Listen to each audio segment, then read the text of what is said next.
안녕하세요. 저는 지옥행 열차 티켓을 제 손으로 끊고 탈 뻔하다 그 입구에서 간신히 뒤돌아서 나온 30대 여자입니다. 아직도 그때 그 결혼을 했더라면 어떻게 됐을까 하고 상상하곤 하는데 그때마다 치가 다 떨릴 정도로 몸서리가 다 처집니다. 몸서리가 다 처질 만큼 치가 떨렸던 저의 파혼 과정 한번 들어보실래요? 저와 남자친구는 3년을 연애한 사이였어요. 남자친구는 34살, 전 29살. 결혼을 생각해야 하는 나이였던 것도 맞지만 남자친구와 결혼 결정을 하게 된 것은 오직 나이만은 아니었죠. 3년이란 시간 동안 제가 봤던 남자친구는 다정했고 밝았으며 한결같았어요. 훗날 이런 남자가 내 아이의 아빠가 된다면 더없이 좋겠다는 생각을 하는 순간들이 많았고 그런 생각들이 짙어질수록 결혼이라는 단어가 낯설지 않게 느껴졌습니다. 그런 저의 생각들이 얼마나 잘못된 생각이고 크나큰 착각인지 알게 된 것은 그리 멀지 않은 어느 날이었죠. 저와 남자친구는 결혼 약속과 함께 식을 올릴 시기까지 생각하고 있었어요. 하지만 결혼 이야기가 오갈 당시 예비 시부가 오랜 지병으로 인해 돌아가시는 바람에 결혼은 자연스럽게 1년이 미뤄지게 되었어요. 그렇게 시간이 흐르고 다시 결혼 이야기가 나오고 있었고 미뤄진 만큼 저흰 서두르기로 했죠. 남자친구는 외동이었는데 예비 시모는 장례식장에서 잠시 인사만 나눠봤을 뿐 제대로 만나 인사를 나눈 적이 없었어요. 상견례를 하기 전 한번 뵙기는 해야 한다는 생각은 가지고 있었는데 그 기회는 생각보다 빨리 찾아왔습니다. 본격적인 결혼 이야기가 오가면서 진지하게 현실적인 부분에 대해 이야기를 나눴어요.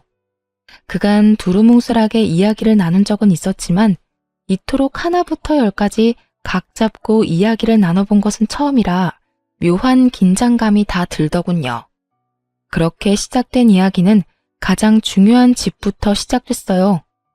자기랑 나랑 가진 돈으로 집은 어느 정도 해결되지 않을까? 물론 대출은 조금 껴야겠지만 이 정도 대출은 둘이 갚으면 금방일 것 같은데 어때? 괜찮긴 한데 사실은 우리 엄마가 신혼집으로 미리 마련한 집이 있다고 하시더라고. 자기만 괜찮다면 거기는 어때? 아, 정말? 집을 사서 오라는 것도 아니고 사두신 집이 있다는데 뭘 물어. 그냥 감사합니다 하고 들어가서 살면 되지. 그러면 내가 가정가구 마련하면 되지? 남는 돈은 어머니 드리든가 하자. 그러면 일단 집부터 좀 봐야겠네. 분위기도 좀 봐야 하고. 수리할 곳이나 인테리어 필요한 곳 있으면 미리미리 해야 하니까. 아무래도 그렇겠지. 그러면 내가 엄마한테 정확한 위치 물어볼게. 사실 나도 자세히 못 들어서 정확한 위치는 몰라서 말이야. 응. 그러면 저녁에 연락해줘. 그렇게 저흰 집은 미뤄두고 다른 이야기를 나누며 의견을 조율해갔고 생각보다 그 과정은 순조로웠어요. 결혼이 미뤄진 1년 동안 알게 모르게 나눴던 이야기들이 있어서도 그랬고 웬만한 부분은 모두 저에게 맞춰주려 남자친구가 노력한 덕분도 있었죠.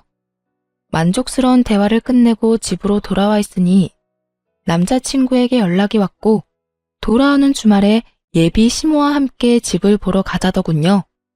그렇게 약속된 주말이 왔고 만나기로 한 카페로 갔더니 오기로 한 남자친구는 보이지 않고 남자친구와 똑 닮은 예비 시모만 절 기다리고 있더군요. 어찌나 닮았는지 한 번도 본 적이 없던 예비 시모를 한눈에 알아봤고 예비 시모 역시 저를 사진으로 많이 봤던 터라 저를 보며 미소를 지어 보이더군요.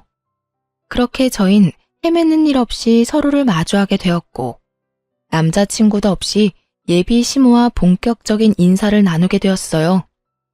그때 장례식장에서 보고 긴가민가 했는데 만나서 반갑네. 사진보다 실물이 훨씬 예쁘구나. 아니에요. 어머님이야말로 너무 아름다우신걸요? 어쩌면 이렇게 동안이세요? 저 깜짝 놀랐어요. 고마워. 아, 우리 아들은 회사에서 갑자기 연락이 와서 급히 나가더라고. 워낙 정신없이 나가길래 내가 너 만나면 이야기 전해줄 테니 여긴 신경 쓰지 말고 우선 급한 일이나 처리하라고 했어. 그러니 연락 안 줬다고 섭섭해하지 말고. 아, 그럼요. 그럴 수도 있죠. 이렇게 칭찬으로 말문에 포문을 연 저희는 분위기를 좋게 이어나가려고 했지만 이따금씩 찾아오는 정막은 어쩔 수 없더군요. 또다시 찾아온 정막에 마른 침만 삼킬 때쯤 예비 시모는 곧잘 마시던 커피를 내려놓더니 먼저 말을 꺼내더군요. 이야기 다 들었지? 집은 그렇게 하기로 했고 가정가구는 알아서 준비하면 될 것 같아. 그리고 번거로운 절차나 형식은 다 생략했으면 하는데 괜찮지? 아들한테 들으니 요즘엔 그렇게 하는 게 트렌드라고 해서 말이야. 조금 의아했어요. 다 생략하는 게 좋겠다고 생각은 했지만 남자친구의 말론 아무래도 자신이 외동이라 엄마가 제대로 격식 차리고 싶어 할 수도 있다는 이야기를 들었던지라 그렇게 하는 것도 나쁘진 않겠다고 생각했거든요. 그런데 그런 예비 시모의 입에서 생략하자는 말이 나오니 의아할 수밖에요. 제가 의아함을 감추지 못하고 있으니 시모는 오해를 했는지 이런 말까지 하기 시작했어요. 아, 혹시 혼수가 부담스러우면 정말 최소한으로 꼭 필요한 것만 채워 넣어도 되니 너무 부담 가지지 마라. 살면서 필요한 게 있다 싶으면 내가 채워줄 테니. 아니에요. 저도 그간 모은 돈이 있어서 그 정도는 충분히 할 수 있어요. 마음만으로도 감사해요. 전 손사래까지 치며 아니라고 했고 예비 시모는 그런 저를 보며 인자한 미소를 보였어요. 그 후로도 많은 대화를 나눴고 전 생각보다는 예비 시모가 괜찮은 분 같다는 생각을 하며 신혼집으로 향하게 되었죠. 그런데 신혼집에 가까워지면 질수록 참 이상하더군요. 분명 남자친구와 제가 살게 될 신혼집으로 간다고 들었는데 예비 시모의 차는 남자친구의 집을 향해 달리고 있었으니까요. 이윽고 예비 시모의 차가 멈춰선 곳은 다름 아닌 익숙한 아파트의 지하 주차장이었어요. 제가 매번 남자친구를 기다렸던 아파트 입구였죠. 3,000세대가 넘는 아파트였는데 심지어 그 집과 같은 동에 살게 된다는 걸 깨달았을 땐 이게 무슨 상황인가 싶더군요. 일단 전 아무 말도 하지 않고 엘리베이터에 몸을 실었고 엘리베이터가 같은 층에 멈춰섰을 땐 당혹스러움을 감출 길이 없었습니다. 그런 제 표정을 본 시모는 걱정하지 말라는 말과 함께 이렇게 말하더라고요. 아, 무슨 생각하는 줄 알겠는데 같이 사는 건 아니니까 그런 걱정은 하지 마렴. 이렇게 말한 시모가 빙그르 웃으며 바로 옆집의 문을 여는데 솔직히 지금 뭐 하자는 건가 싶더라고요. 이건 거의 같은 집에 산다고 봐야 무방하지 않을까요? 같은 아파트, 같은 동인 것도 모자라 옆집이라는 사실을 정말 남자친구가 몰랐을까 하는 생각과 함께 이 난관을 어떻게 헤쳐나가야 하나 당황스럽기만 했죠. 사실 혼자 되신 지 1년밖에 되지 않는 예비 시모를 생각해 신혼집은 되도록이면 예비 시댁에서 가까운 곳에 마련하는 것도 괜찮겠다는 생각은 했었거든요. 하지만 그건 어디까지나 가까운 곳이지 이렇게 같이 살다시피 하는 곳은 전혀 아니었어요. 그렇게 정신을 차려보니 집 아니었고 도저히 표정 관리가 되지 않았던 저는 일단 화장실에 도망치다시피 들어와 버렸어요. 거울을 보니 제 표정이 정말 가관이더군요. 그 순간 배에서 익숙한 고통이 느껴지며 직감적으로 한 달에 한 번 걸리는 마법의 날이 시작됨을 알게 되었어요. 하필 가방은 거실에 두었고 얼른 가방에 넣어둔 위생용품을 찾기 위해 조용히 화장실 문을 열고 나갔죠.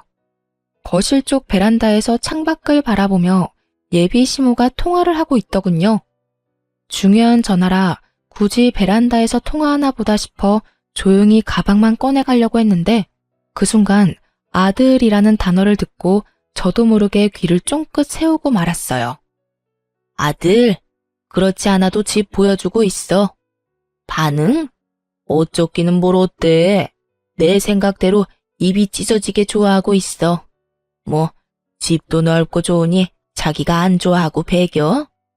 아파트 단지로 들어서고 난 후 입이 찢어지게 좋아하기는커녕 미소 한 번 보인 적이 없었는데 어떤 모습을 보고 저딴 이야기를 전하는지 모르겠더군요. 그 이야기만으로도 충분히 어이가 없는데 더 어이없는 말들이 제 귀에 들리기 시작했어요. 애까지 게 시댁 옆이라고 싫어하면 어쩔 거야? 너희 결혼한다고 진작 소문 다 나지 않았니? 그래, 그러니까. 그렇게 소문 다 난 마당에 파혼이라도 해봐라. 누구 손해일 것 같아? 남자는 아무 문제 없어도 여자는 그렇지도 않아. 온갖 추잡한 소문은 다 끌어안고 살아야 할 텐데 자기가 결혼 안 하고 배기겠어? 아우, 그리고 아들, 넌 도대체 눈이 어디 달린 거니? 여자 보는 안목 좀 키울 순 없어? 이 엄마는 얼굴 보고 깜짝 놀랐다. 명색에 우리 집 며느리 된다는 애 꼴이 그게 뭐야 도대체? 생긴 거는 꼭 여우처럼 생겨서는 입고 온 옷, 손에 쥔 가방, 신고 있는 신발까지 뭐 하나 제대로 된 것이 없던데? 걔 어느 정도 사는 집 애는 맞아. 그런데 왜 그렇게 후줄근하게 다녀? 엄마 창피해서 혼났어. 놀라움의 연속이었지만 이 정도에서 끝이 났다면 제가 이곳에 사연을 보내는 일은 없었겠죠.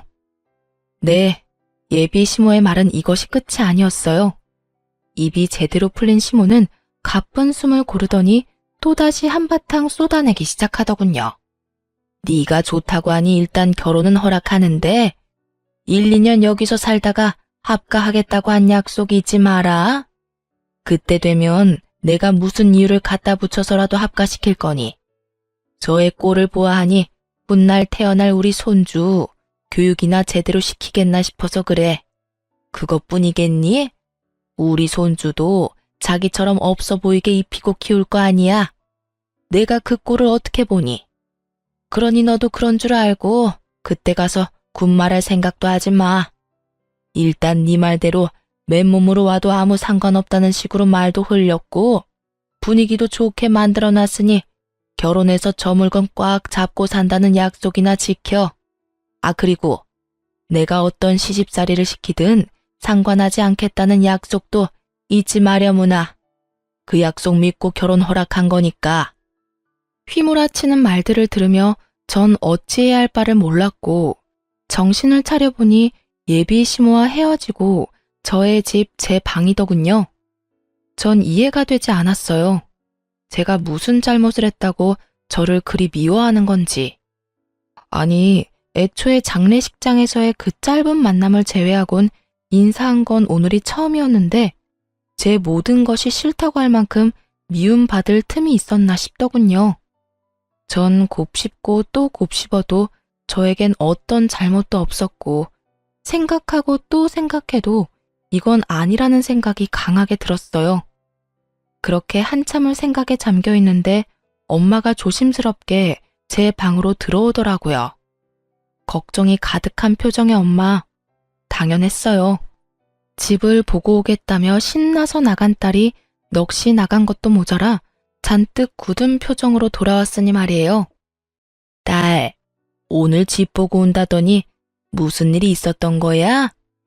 아무리 남자친구와 제가 하는 파혼이라 할지라도 혼자 할 결정은 아니라는 생각이 들었던 저는 제가 듣고 본 모든 사실을 엄마에게 말해주었고 제 말을 다 들은 엄마는 격분하기 시작했어요.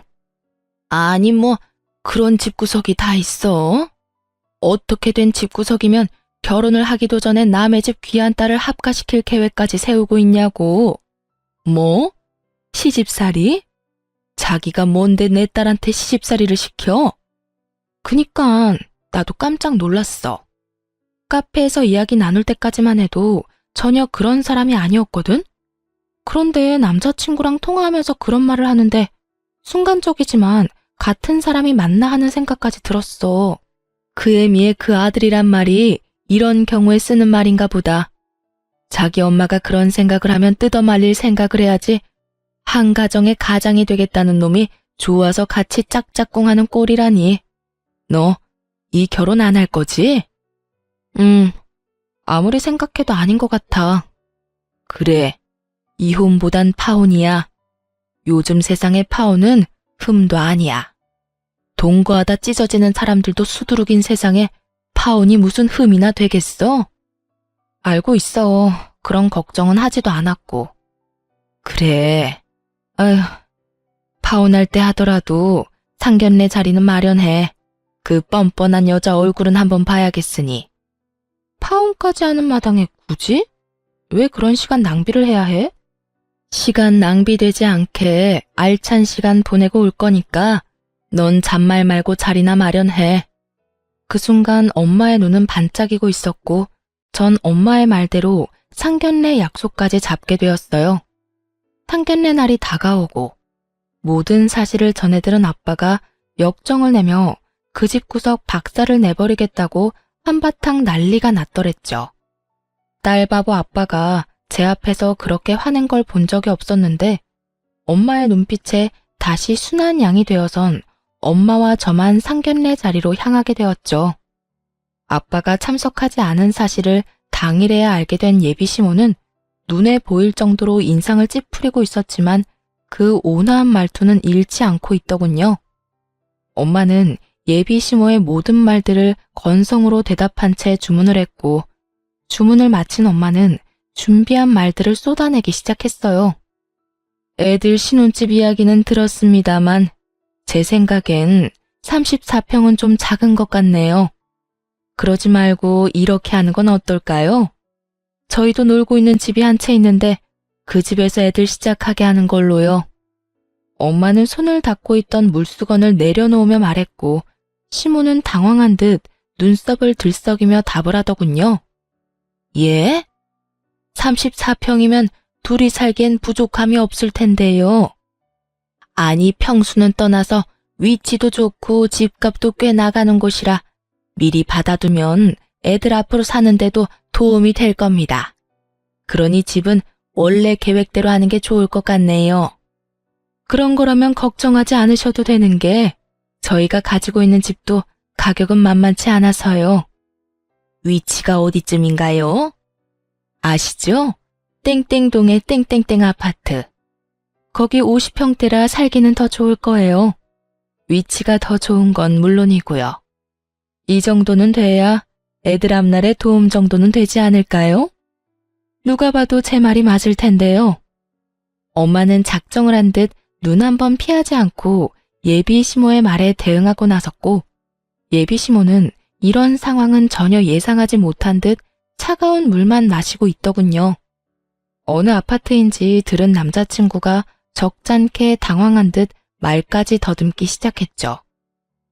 거기 혹시 미연이가 지금 사는 곳 아니에요?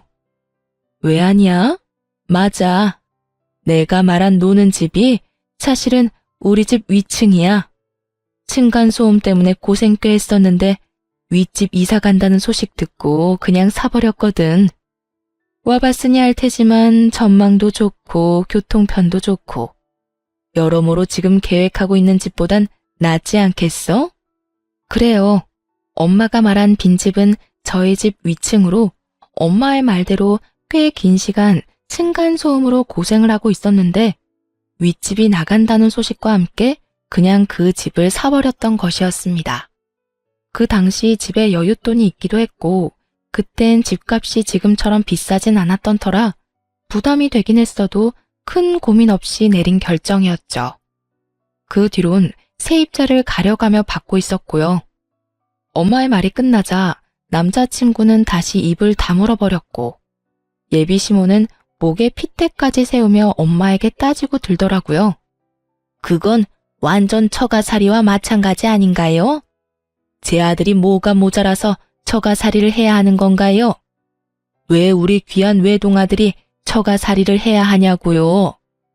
목에 핏대까지 세우며 노발대발하는 예비 시모와는 달리 엄마는 무서울 정도로 평정심을 유지하며 말을 했어요. 자식이 하나든 둘이든 기약인 매 한 가지인데 왜 우리 딸은 그딴 집에서 살게 하려고 했나요? 시집살이나 다름없는 그딴 집에서 말이지요. 엄마의 말에 예비 시모는 코웃음을 치며 이렇게 말하더군요. 그거야 남자하고 여자하고 같나요? 여자는 시집 오면 죽어서도 시댁 귀신인데 당연히 시댁 가까이 있어야 하는 거 아닌가요? 그리고 양가 부모님 다 계시는 그쪽 상황과는 달리 전 작년에 애 아빠도 떠나보내고 저 혼잔데 그 정도 욕심 정도는 좋게 봐주실 수도 있잖아요. 예비 시모는 말이 끝나자 남자친구는 머리를 긁적이며 자기 엄마 편을 들고 나서더라고요. 그래요, 장모님. 아버지 돌아가신 지도 얼마 안 돼서 한동안은 제가 가까이에서 지내고 싶어요. 그러니 조금만 이해 부탁드립니다.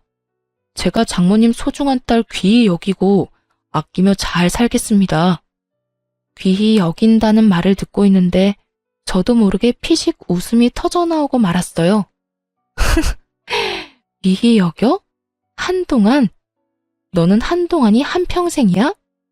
1, 2년만 살다가 너희 집으로 합가할 거란 말은 왜 쏙 빼? 내가 싫든 좋든 무조건 합가할 계획까지 다 세웠잖아. 그게 무슨 말이야? 합가라니. 그런 계획은 세운 적도 없고 생각해 본 적도 없어. 뻔히 다 알고 있는데 절대 아니라고 발뺌을 해대는 남자친구를 향해 무서운 표정을 한 엄마가 또박또박 큰 소리로 말했어요.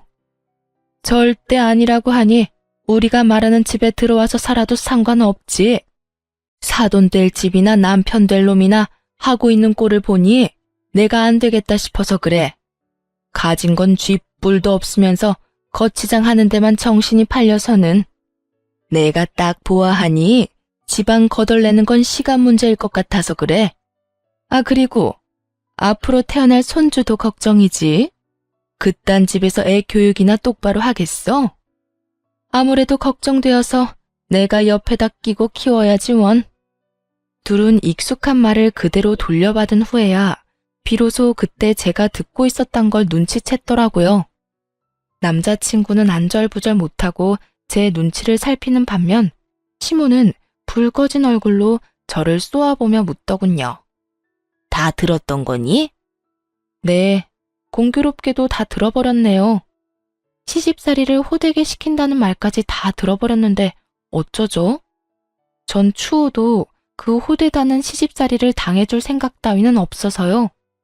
이 음흉한 년, 어디서 보고 배운 것 없이 남의 통 하나 엿들어? 하여튼 이래서 가정교육이 중요하다니까. 예비 시모는 욕설까지 섞으며 저에게 화를 내기 시작했고 그런 모습을 그냥 두고 보고만 있을 저희 엄마가 아니었습니다. 생긴 대로 논다더니 천박하게 생겨서는 말하는 꼴도 생긴 그대로네. 어디선 연자를 입에 올려? 뭐? 천박? 너 말 다 했어? 난 더는 당신 같은 천박한 사람이랑 말 섞고 싶지 않은데 어쩌지? 너 이제 어떻게 할 거야? 내 딸이랑 결혼할 거야 말 거야? 엄마는 궁시렁대고 있는 예비 시모를 무시한 채 남자친구에게 물었고 우물쭈물 눈치만 살피던 남자친구는 고개를 푹 숙인 채 이렇게 말하더군요. 장모님 뜻에 따르겠습니다.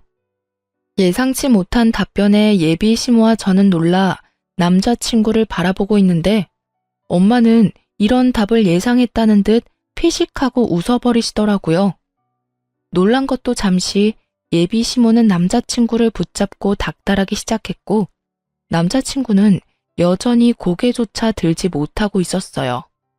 네가 어떻게 그런 결정을 내릴 수가 있어? 네가 어떻게 나한테 이럴 수가 있냐고? 그러면 어떻게 해?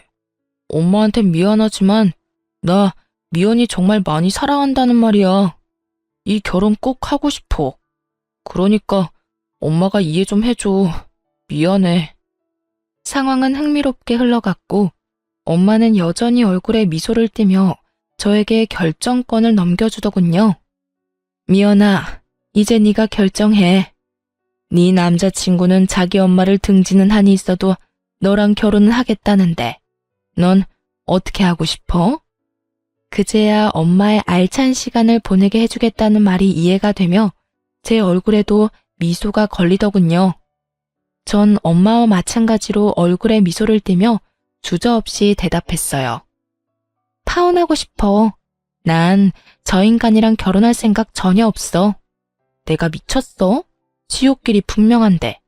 알면서도 발을 담그게? 진심이었습니다. 그 당시 두 얼굴을 가진 예비 시모도 싫었지만 사실 제일 괘씸한 건 남자친구였거든요. 모든 사실을 알고도 나를 속이고 결혼하려던 남자친구는 도저히 용서도 되지 않을 뿐더러 한 번 한 거짓말이 두 번, 세 번은 못하겠냐고요.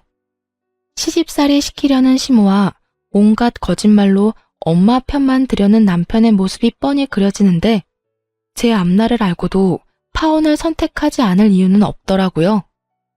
자기야, 파혼이라니. 우리 3년이나 만났어.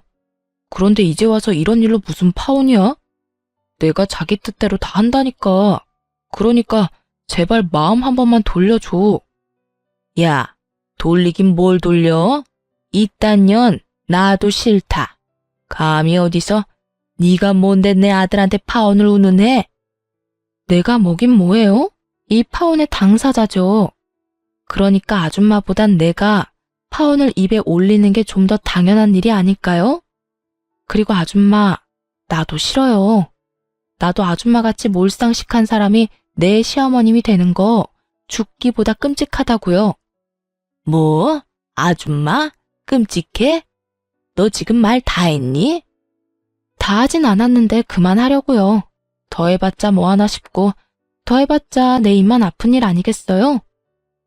인연이? 이윽고 흥분이 최고조에 다다른 예비시모는 제 얼굴에 물을 부어버리더군요. 차가운 물이 제 얼굴을 적시고 물이 한 방울씩 뚝뚝 떨어지던 그때 이때껏 단 한 번의 흥분도 하지 않고 평정심을 유지하던 엄마가 그 자리에서 벌떡 일어나 똑같이 물을 끼얹으며 소리를 질렀어요. 이 미친 여자가 기어코 내 딸한테? 이 여자가 어딜 감히? 너 미쳤어? 미친 건 너지. 어디 내 딸한테 물을 끼얹어 물을. 내가 생각 같아선 오물이라도 끼얹고 싶은데 화장실이 멀어서 참는 줄 알아. 엄마는 제 손을 잡은 채 그 자리를 박차고 나와버렸고 전 그렇게 파혼을 하게 되었습니다. 그 뒤로 남자친구였던 인간에게서 가끔 자니? 라는 소름 끼치는 연락이 오곤 했지만 그 연락이 2번이 넘어갈 무렵 차단을 함으로써 연락은 오지 않았죠. 그 대신 그놈이 집으로 찾아오기 시작하더라고요. 대꾸도 하지 않으면 찾아오지 않겠거니 했는데 끈질긴 전 남자친구 놈은 하루 이틀도 아닌 일주일을 찾아오더군요. 그쯤 되자 지긋지긋한 것을 넘어 미칠 지경이더라고요. 1초도 마주하고 싶지 않은 인간이 하루 중 제일 기쁜 저의 퇴근길을 망치고 있었으니까요. 일주일을 넘기던 날, 전 이대로는 안 된다는 생각이 들었고, 제 팔을 붙잡고 매달리는 전 남자친구를 마지막으로 상대해주기로 결심했죠. 할 말 있으면 빨리 해. 나 피곤하니까. 미연아, 드디어 내가 보이는 거야? 나한테 다시 기회 주는 거야? 기회를 주는 게 아니라 다신 찾아오지 말라고 마지막으로 들어주는 거야. 그러니 할 말 있으면 빨리 해. 미연아, 우리 정말 이렇게 헤어질 거야? 정말 이대로 끝낼 거야? 그러니까 제발 찾아오지 마. 부탁이야. 그 순간 갑자기 무릎까지 꿇고 애걸복걸하며 지저분하게 굴더라고요. 그래서 저는 당장 그 사람 엄마에게 전화를 걸었어요. 어머, 네가 웬일이니? 나한테 전화를 다 하고. 행여나 잘못했다고 빌 생각이면 하지 말거라. 네가 이제 와서 울고불고 빈다 해도 난 너 받아줄 생각 없다. 저도 그럴 생각은 없고요. 얼른 와서 그 잘난 아들 좀 데리고 가세요. 어딘지는 알죠? 일주일을 넘게 와서 무릎까지 꿇고 울고불고 비는데 정말 미칠 지경이라고요. 저의 말에 전화를 끊어버리고는 정말 비행기라도 타고 온 것인지 순식간에 모습을 드러내더군요. 너 당장 못 일어나? 이게 도대체 무슨 꼴이야? 네가 뭐가 부족해서 이딴 애한테 무릎까지 꿇어? 무슨 소리를 하든 전 남자친구는 미동도 없이 앉아 있었고 이윽고 아줌마의 비난은 저를 향하고 있었어요. 네 년 때문이야. 내 아들이 이렇게 망가진 건 단 2년 때문이라고. 제가 정말 단 하나도 이해가 되지 않아서 그러는데 왜 이 모든 게 내 탓이 되는 걸까요? 내가 이 사람 불렀어요? 내가 이 사람 강제로 무릎이라도 꿇렸어요? 난요, 연락 받는 것도 싫어서 차단까지 했는데 직접 그것도 일주일씩이나 찾아와서 구질구질하게 매달린 건 이 사람이라고요. 인연이 오늘 너 죽고 나 죽자. 내가 너 오늘 가만 안 둘 거야. 온갖 고상이란 고상은 다 떨어대던 전 예비시모는 고함을 지르며 제 머리채를 휘어잡았고 파혼도 했겠다. 더는 참고 있을 필요가 없었던 저 역시 인정사정 없이 그 머리채를 잡아버렸어요. 개판도 그런 개판이 없었죠. 딸뻘 되는 제 머리채를 잡은 아줌마나 엄마뻘 되는 아줌마의 머리채를 잡은 저나 남들이 보기엔 독인 개긴인 상황이었습니다. 몸으로 번져버린 저희의 싸움에 전 남자친구가 일어나 말려봤지만 흥분한 두 여자를 뜯어내기엔 역부족이었고 계속된 싸움에 결국 집에 있던 엄마까지 뛰어나오게 되었어요. 엄마의 목소리가 들리자 저는 그 아줌마의 손을 확 꺾어버리며 바닥으로 밀쳐버렸어요. 그 순간 엄마가 고이 들고 온 양동이를 두 사람에게 붓고는 이렇게 말했어요. 내가 경고했지? 오물을 뿌리고 싶은 걸 겨우 참고 있었다고. 그 양동이는 저희 집 강아지가 싼 소변 패드를 푹 담아놓은 오물이었어요. 엄마는 결국 바라던 대로 오물을 두 사람에게 끼얹어 버렸고 오물을 뒤집어 쓰게 된 두 사람은 고함을 지르더군요. 이게 뭐야? 엄마, 이거 오줌 찌른 내 아니야? 왜 아니야? 이 여자가 진짜 미쳤나? 왜 사람한테 오줌물을 뿌려? 두 사람의 표정과는 상반되게 엄마는 승리에 취한 표정을 짓고 있었고 제 손을 꽉 잡으며 이렇게 말하더군요. 그러게, 왜 찾아와서 이 난리야? 내 딸이 싫다는 말 못 들었어? 내 딸이 우스워? 네 딸이 얼마나 질질 흘리고 다녔으면 내 아들이 이랬겠어. 앞으로 딸 관리 좀 잘하란 말이야. 이런 일 없게. 이 무슨 억지스러운 말인지 모르겠더군요. 투명인간 취급을 해도 찾아와서 귀찮게 군 인간이 누군데 저딴 말을 짓거리는 건지. 입으로 나온다고 해서 다 말이 아니란 걸 그날 처음 알았지 뭐예요? 더불어 사람 입에서도 개소리를 할 수 있다는 사실도요. 엄마는 코웃음을 치며 말했습니다. 까고 있네 정말. 내가 웬만하면 상스러운 말 쓰기 싫어서 참고 또 참았는데 너 같은 건 욕 없인 대화가 안 되겠네. 야 이 미친년아, 정신 차려. 내 딸이 흘린 게 아니라 네 아들이 내 딸 못 잊어서 미쳐 날뛰는 거야. 알겠어? 그러니까 네 아들 다리 몽둥이를 꺾어버리든 누나를 뽑아버리든 그건 알아서 하고 불구를 만들어서라도 우리 눈앞에 보이지 않게 해. 다시 한번 내 딸 앞에 얼씬거리는 날엔 경찰에 신고할 테니 그런 줄 알아. 엄마는 욕이라곤 모르는 사람인 줄 알았는데 생각보다 엄마의 욕은 화려했고 경고는 강했어요. 그 이후 그 인간들의 소식은 들을 수도 없었으니까요. 그렇게 5년이란 시간이 흘렀어요.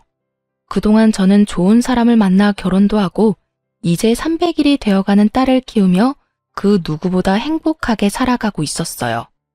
그런데 얼마 전 딸이 감기에 걸려 동네 인기 있는 소아과에 딸과 함께 방문하게 되었어요.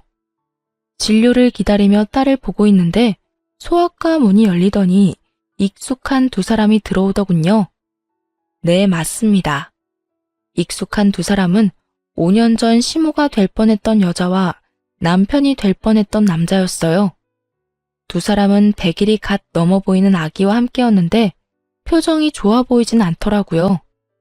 사실 지금의 남편과 결혼할 때 딱 한 가지 고민이 있었어요. 그 사람이 신혼집으로 본인이 살던 집에서 시작하자고 말했는데 하필이면 예전 제 시댁이 될 뻔했던 집과 정말 가까웠거든요. 하지만 설마 마주칠까 하는 마음이 있기도 했고 마주친다 한들 이미 끝난 사이인데 무슨 상관이냐 싶어 고민 끝에 그냥 살기로 한 것이었는데 다른 곳도 아닌 소아과에서 마주칠 줄은 꿈에도 몰랐던 거죠. 두 사람은 저를 발견하지 못한 듯 서로에게 언성을 높이며 대화를 하고 있더라고요. 이게 뭐야? 일도 제대로 못하고. 이게 다 엄마 때문이야. 이게 왜 또 내 탓이야? 엄마 말처럼 멍청한 애 찾아서 결혼했으면 잘해주기라도 했어야지. 설득하는 것도 아니고 강제로. 그것도 애 낳자마자 합가라니 나 같아도 싫겠다고. 거기에다 출산한다고 몸도 성치 않는 사람 그렇게 쥐잡듯이 잡으니 걔가 안 도망가고 버텨? 나라고 그럴 줄 알았겠니? 애도 낳았겠다. 애 위해서라도 참고 살 줄 알았더니 그리고 말은 바로 해라. 멍청하기는. 멍청한 애가 이혼할 때 위자료를 그렇게나 뜯어간다니? 애도 딱 주고 가는 거 봐. 보통 내기가 아니라고. 넌 어떻게 그딴 애를 데리고 와서는 아휴, 너 때문에 이 나이에 이게 무슨 고생이야? 누구 탓을 하는 거야 지금? 좋은 베이비시터 구하면 뭐하냐고. 들어오는 족족 엄마가 구박을 그리 해대는데 누가 버텨? 이제 소문 쫙 나서 웬만큼 돈 올려준다고 해도 안 온다고 하더라. 어떻게 할 거야? 이야기를 들어보니 어디서 머릿속이 새하얀 여자를 낳까 결혼도 하고 아기까지 낳았지만 아기를 출산함과 동시에 애까지 낳았는데 자기가 어쩌겠냐는 무지한 생각을 했던 아줌마가 예전 저에게 하려고 한 것처럼 합가를 반강제로 밀어붙인 거였죠. 산후조리도 제대로 하지 않은 여자에게 모진 시집살이를 시켰고 그걸 견디지 못한 여자는 자식이고 뭐고 이혼 소송으로 위자료만 잔뜩 챙겨갔다더군요. 오죽했으면 자기 배 아파서 낳은 생태 같은 자식을 버리고 도망갔을까 하는 생각도 들더라고요. 제가 보기엔 누구 하나 잘난 사람이 없는데 뭘 그리 따지는 것인지 이해가 되지 않기도 했고요. 병원 안에서 조용히 대화를 엿듣는 다른 엄마들도 같은 생각인지 저마다 곱지 않은 눈초리로 두 사람을 훑고 있더라고요. 그렇게 주변의 시선 따윈 신경 쓰지 않고 열심히 열을 올리며 서로의 탓으로 돌리던 순간 전 남자친구의 눈과 딱 마주쳐버렸고 피하기엔 늦은 상황이 되어버렸습니다. 꼴에 결혼은 했나 보네. 쟤 하고 있는 꼴을 봐라. 너 그때 엄마 버리고 쟤하고 결혼해서 봐라. 네가 지금 어떤 꼴로 살고 있을지 안 봐도 뻔해. 예전엔 저 정도는 아니었는데 좀 그렇긴 하네. 그땐 네 눈에 콩깍지가 씌었었고 거봐, 엄마 말 듣기 잘했지? 꼴값이지도 않더라고요. 자식 아파 소아과 가는데 집에 있는 비싼 옷 갖춰 입고 가는 게 더 웃긴 거 아닌가요? 그리고 저요, 꼴이라고 불릴 만큼 허름한 행색도 아니었어요. 그저 이름난 브랜드 옷이 아닌 예전부터 그러했듯 품질 좋고 가격도 착한 그런 옷을 입고 있었어요. 보기에 싸구려 같은 옷도 아니었고요. 거기에다 상견례를 할 당시 꼴 같지도 않게 온몸에 명품을 휘두르며 자랑질하던 그쪽 집보다 낭비하지 않고 지내는 저희 집이 재산으로 보나 뭐로 보나 잘 산다는 것을 알았을 텐데 누가 누구 보고 꼴을 운운하는 것인지 이해가 되지 않더라고요. 또 한편으로는 참 여전하다는 생각도 들었고요. 아무것도 묻지도 따지지도 않고 저를 미워하던 늙은 여자나 그런 엄마도 부모라고 좋다고 쿵짝 맞춰주던 저놈이나 말이에요. 이런 저의 마음을 아는지 모르는지 한참을 제 귀에 다들리게 쑥덕대던 두 사람은 본인들의 차례가 되었는지 진료실로 들어가고 전 예약을 하지 않고 갔던 터라 두 사람보다 더 늦게 진료를 보고 병원을 나서게 되었어요. 딸의 감기가 심하지는 않다는 말을 듣고 보다 가벼운 발걸음으로 병원 나서는데 글쎄 그 두 인간이 병원 입구에 서성이고 있는 것이 아니겠어요? 제가 진료를 보기 한참 전에 진료를 다 보고 나가는 것을 봤는데 이때껏 그 앞을 서성이고 있다니. 정말 뭐하는 인간들인가 싶더군요. 뭐 반가운 얼굴이라고 굳이 얼굴을 내비치나 싶기도 하고요. 두 사람은 저의 예상대로 저를 기다린 것이 맞는 듯 눈을 반짝이며 오더군요. 그리곤 아직 하고 싶은 말이 남았는지 쉬지 않고 제 험담을 하기 시작했어요. 쟤 어떤 집에 시집 갔는지 뻔하다 뻔해. 보나마나 별 볼 일 없는 집에 시집 갔겠지. 제 성격도 성격이지만 그 정신 나간 여편네 고약한 성격에 어디 제정신 박힌 남자가 장가 왔겠어? 어디 멍청한 놈 하나 물어서 결혼했을 거야. 하긴 쟤 사귈 때도 성깔 보통 아니었어. 그나저나 같은 남자로서 제 남편 불쌍하네. 어쩌다 저런 애랑 결혼해서 애까지 낳았으니 이제 끝이지 뭐. 한평생 마누라 눈치도 모자라서 처가 눈치나 보고 살겠네. 넌 그런 애랑 결혼한다고 그 난리를 부린 거니? 엄마까지 버린다고 하면서? 엄마. 그래서 결국 안 하고 엄마 곁으로 왔잖아. 지난 일은 묻어두자고요. 어찌되었든 내 옆에 제가 없다는 것만 기억하자고. 그래. 그때 파혼한 게 정말 천만다행이야. 정말 웃기지 않나요? 나이도 먹을 만큼 먹은 사람들이 그렇게나 할 짓이 없는 것인지, 이제 와서 저래봤자 뭐가 남는다고 저딴 짓거리나 하는 것인지. 하긴 저딴 인간들이니 애까지 낳은 여자가 도망까지 가지 않았겠어요? 거기에다 자신들이 한 일은 생각지도 않고 입에서 나오는 대로 짓거려대는 모습들이 점점 제 신경에 거슬리고 있던 참이었죠. 더러워서 피하려고 했던 저의 인내심이 바닥나며 한마디 해야 하나 말아야 하나 망설이던 순간 익숙한 자태를 뽐내는 외제차가 급하게 멈춰서더군요. 여보! 저의 입에선 여보라는 말이 흘러나왔고 차에서 내린 말끔한 차림의 남편이 저에게 허겁지겁 달려왔어요. 여보, 당신 진짜 이럴 거야? 저의 남편인 걸 확인한 지금 저는 보았어요. 두 사람의 입이 정말 거짓말 하나 보태지 않고 쩍 벌어지는 모습을요. 어느새 차에서 내린 남편은 걱정스러운 눈빛으로 제 앞에 서 있었고 저는 출근한 사람이 여기 왜 있나 싶었어요. 응? 내가 뭘? 무슨 일 있어? 여긴 어떻게 왔어? 무슨 일 있지? 병원 갈 거면 나한테 말하라고 했잖아. 내가 같이 간다고. 왜 혼자 왔어? 병원이 천리말리 있는 것도 아니고 걸어서 충분히 올 수 있으니까 그냥 왔지. 그나저나 당신 오늘 이혼 상담 있다고 하지 않았어? 중요한 분이라고 준비 오래 했었잖아.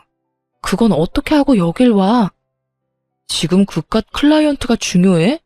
우리 집 두 여자가 나도 없이 병원에 갔다는데 어쩐지 장모님한테 전화드리고 싶더라니. 장모님한테 당신 병원 갔다는 말 듣자마자 상담 다 미루고 왔어. 네, 제 남편은 보시다시피 팔불출이고 꽤 능력 있는 변호사예요. 오늘 중요한 분과 상담이 있다길래 일부러 아무 말도 하지 않고 딸과 함께 병원에 왔던 것인데 남편이 결국 알고 득달같이 쫓아왔던 것이었어요. 남편은 자연스럽게 저의 품에 있던 딸을 받아 안았고 곁눈질로 두 사람을 보니 여전히 벌어진 입을 다물지 못하고 있더군요. 그랬겠죠. 두 사람은 제가 변변치 못한 남자랑 결혼해 대접, 대우 이런 것은 꿈도 못 꾸고 그저 애 하나 보고 사는 그런 불행한 꼴을 기대하고 있었던 것 같은데 제가 이리 사랑받으며 살고 있으니까요.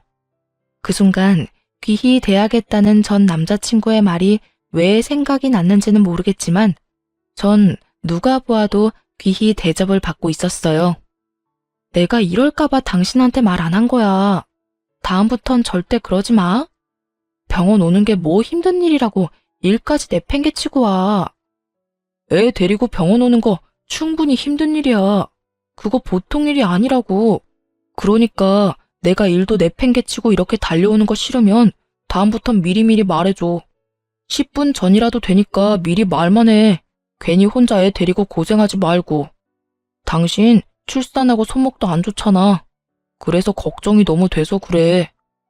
남편은 제 손을 잡고 흔들며 애교를 부렸고 전 하는 수 없이 웃고야 말았죠. 제가 웃으니 남편도 방긋 웃어 보였고 저에게 이제 차에 타라는 듯 자연스럽게 뒷문을 열어주었어요. 전 누구보다 자연스럽게 그 차에 쏙 타버렸고요. 그 순간 두 사람의 표정이 어땠는 줄 아세요? 믿을 수 없다는 눈빛과 함께 절망적인 표정을 짓고 있더라고요. 품에 안은 아기는 쉴 새 없이 울고 있었고요. 그 순간 제 마음에 통쾌함이 가득했다면 제 심보가 너무 고약한 걸까요? 남들 생각이 어떻든 전 그 순간 참 통쾌했어요. 그렇게 사람 면전에 두고 온갖 무시와 핀잔을 해대더니 실상은 전 이렇게 사랑받고 있고 입이 마르도록 욕하던 그 꼴이 자신들이 처한 꼴이었으니까요. 그렇게 차에 탄 제가 통쾌함에 미소 짓고 있는데 남편이 차에 타려고 문을 열며 이렇게 외치더라고요. 안 되겠어. 우리 당장 차 한 대 더 사자. 당신 타고 다닐 차 있어야겠어. 아니면 이 차 줄까? 이 차 탈래? 이렇게 저의 팔불출 남편은 자신도 모르는 사이에 저의 복수의 마침표를 찍어주었어요. 전 이런 팔불출 남편과 아주 행복하게 잘 살고 있습니다. 남편은 앞서 말했듯이 저에게 다정하고 혹여나 제 손에 가시라도 박히는 날엔 저보다 더 아파해주는 그런 남자예요. 이런 남편이 무엇보다 좋았던 것이 있었는데요. 그건 바로 부모님을 존경한다는 것이었어요. 남편의 존경을 한 몸에 받을 만큼 시부모님은 존경받아 마땅한 좋은 분들이셨고 그런 좋으신 분들을 존경하고 섬기는 남편이 참 멋져 보이더라고요. 그래서 저도 제 시부모님들을 존경하고 잘 섬기며 살아가고 있어요. 남편은 시부모님을 존경하는 만큼 저희 부모님께도 바쁜 시간을 쪼개고 쪼개 잘하려고 노력해 주더라고요. 가끔 저러다 잘못되겠다는 생각이 들 정도로 하루 24시간을 참 바쁘게 사는 사람인데 그런 사람이 저희 부모님까지 잘 챙겨주니 진심으로 고맙다는 마음이 들더군요. 저야말로 정말 똥차 가고 나면 벤츠 온다는 바람직한 예가 아닐까 싶네요. 근래엔 1년에 한 번씩은 시부모님과 친정 부모님을 모시고 여행을 다니곤 하는데 이 행복이 영원했으면 좋겠다라는 생각이 들 정도로 행복해요. 혹시나 저처럼 결혼을 앞두고 이건 아니라는 생각으로 결혼을 망설이고 계신 분들께 말씀드리고 싶어요. 모든 사람이 나와 퍼즐 맞추듯 맞춰질 순 없더라도 최소한 나와 맞춰지려고 노력은 해야 답이 있지 않겠어요? 전 도저히 맞춰지지 않는 사람이 시어머니가 될 뻔했던 사람이고 그렇기에 파혼을 하고 지금껏 이 선택을 후회하지 않습니다. 해볼 때까지 해봐야 후회가 없다는 말도 있던데 그 말도 틀린 말도 아니죠. 하지만 저처럼 굳이 구렁텅이란 걸 뻔히 알면서 내 발 더럽혀가면서까지 그 구렁텅이에 발을 담가볼 필요가 있을까요? 선택은 그 갈림길에 서 있는 분들의 몫이겠지만 저로서는 고개가 내저어지네요. 하여튼 모든 분들이 현명한 선택을 하시길 바라며 저의 긴 사연 들어주신 모든 분 감사합니다. 좋은 하루 되세요.